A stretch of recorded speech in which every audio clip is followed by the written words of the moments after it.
Hello students, आपका स्वागत है आपके अपने YouTube channel SC study point पर।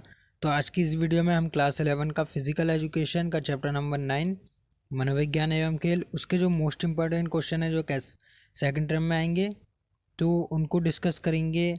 तो एंड तक बने रहें। अगर आपने मनोविज्ञान एवं खेल की वीडियो नहीं देखी तो आपको डिस्क्रिप्शन में लिंक मिल जाएगा, आप देख सकते हैं।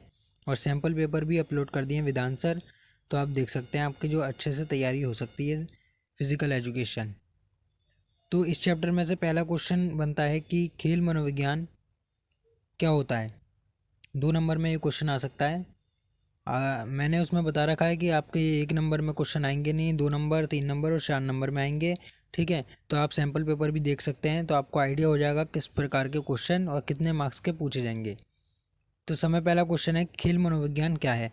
तो इसकी डेफिनेशन देनी है कि खेल मनोविज्ञान वह क्षेत्र है जो मनोविज्ञान तथ्यों, सीखने के सिद्धांतों, प्रदर्शन और खेलकूद में मानवीय व्यवहार के संबंधों में लागू होता है। यानी वह क्षेत्र है मनोविज्ञान, खेल मनोविज्ञान, जहाँ पर जो मानव का व्यवहार है उसके संबंधों को लागू करता है। प्रदर्शन, खिलाड़ी किस प्रकार का प्रदर्शन करता है, ठीक है, उसका मानवीय व्यवहार क्या है, उसके संबंधों को लागू होता है। ठीक है, तो ये खेल मनोविज्ञान होता है।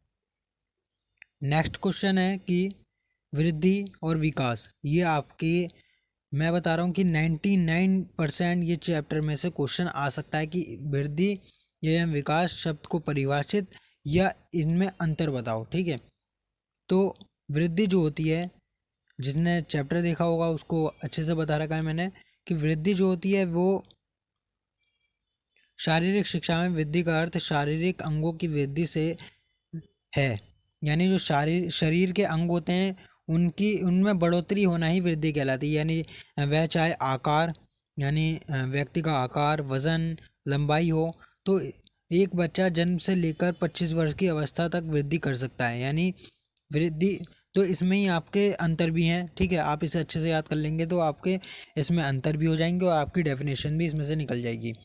समय पहला है कि वृद्धि जो होती है वो शारीरिक अंगों में बढ़ोतरी ही वृद्धि कहलाती है। यानी आकार, वजन, लंबाई, ठीक है, आदि में ही बढ़ोतरी वृद्धि कहलाती है।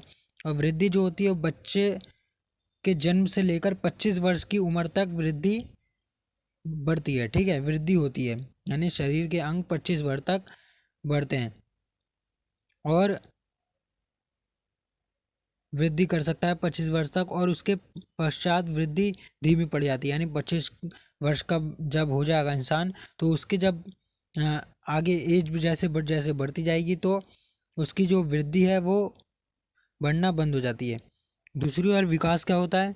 विकास का अर्थ होता है कि केवल पढ़ना ही नहीं बल्कि व्यवस्थित तथा समानुपात परिवर्तन है जो परिपक्वता की प्राप्ति में सहायक होता है।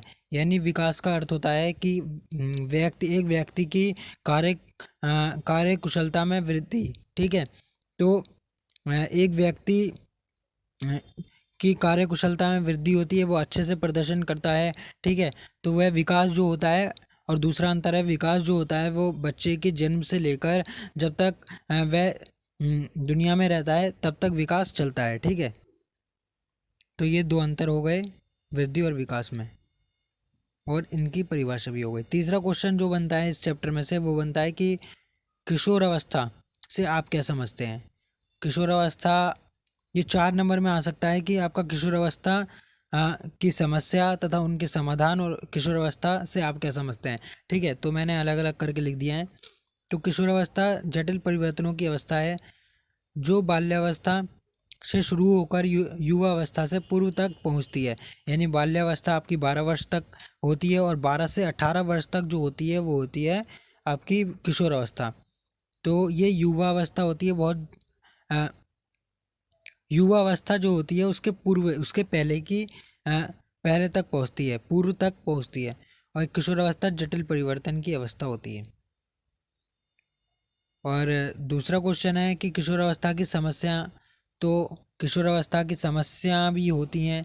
जब व्यक्ति किशोर अवस्था में पहुंच जाता है तो उसकी निम्न समस्याएं होती है। पहला होता है कम आत्मसम्मान। ठीक है, उदासी का शिकार हो जाता है, आपराधिक और सामाजिक गतिविधि, विवाहपूर्ण यौन संबंधी समस्याएं, नशीली दवाओं जो होती हैं उसके दुरुपयोग, और किशोरावस्था की समस्याओं के समाधान। तो इसके अगले क्वेश्चन में इसके आंसर दे रखे हैं कि ये जो 5-6 जो किशोरावस्था की समस्याएं होती हैं, इसमें इनसे बचा कैसे जा सकता है। तो किशोरावस्था की समस्याओं से बच सकते हैं, पहले माता पिता की सहानुभूति और उदार रवैया का व्यवहार करना होगा, और घर और स्कूल में स्वस्थ वातावरण, किशोर मनोविज्ञान का समुचित ज्ञान, उचित यौन शिक्षा यानी यौन शिक्षा के बारे में उचित अच्छे तरीके से ज्ञान होना चाहिए, और सही दिशा में ऊर्जा का प्रभाव, यानी जो किशोरावस्था होती है उसमें ऊर्जा का जो यूज़ होती है वो गलत जगह पे भी होती है। तो आपको आना चाहिए कि कहाँ पर ये ऊर्जा को अपनी यूज़ करना चाहिए। तो इससे किशोरावस्था की समस्याओं से बच सकते हैं। नेक्स्ट क्वेश्चन है कि विभिन्न विकास एवं वृद्धि की विभिन्न अवस्थाएं क्या हैं। तो इसकी निम्न अवस्थाएं होती हैं। पहला होता है शैशव अवस्था, जो बच्चे की 0 से जब बच्चा पैदा होता है 5 वर्ष तक ये होती है शैशव अवस्था। दूसरी होती है बाल्यावस्था। बाल्यावस्था होती है 6 वर्ष से 9 वर्ष तक, और बचपन जो होता है वो होता है 9 वर्ष से 12 वर्ष तक, और 12 वर्ष के बाद जो होती है 12 वर्ष से 18 वर्ष वो होती है किशोरावस्था। ठीक है, ये 6 साल की अवस्था होती है। ठीक है, और वयस्कता जो होती है वो 18 वर्ष से 18 वर्ष का इंसान हो जाता है, तो ये होती है वयस्कता। तो ये वृद्धि एवं विकास की विभिन्न अवस्थाएं होती हैं। अगला क्वेश्चन है खेल मनोविज्ञान का महत्व क्या है। तो खेल मनोविज्ञान का महत्व है कि व्यवहार को समझने में ये काम में आता है, भावनाओं के नियंत्रण के लिए खिलाड़ी को मनोविज्ञान रूप में तैयार करना होता है, और गामक कौशलों को सीखने में मदद करता है, कौशलों को सुधारने में ये किशोरावस्था का महत्व है। ठीक है, तो आपको ये क्वेश्चन आंसर भी तभी समझ में आएंगे जब आप इस चैप्टर की वीडियो देखेंगे।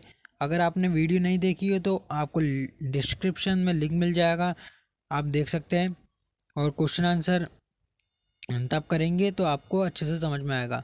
आपको वीडियो अच्छी लगी हो तो लाइक करें, शेयर करें, चैनल को सब्सक्राइब करें और बेल आइकन दबा दें, जिससे कि आपको वीडियो रोज़ मिलती रहे। Thank you.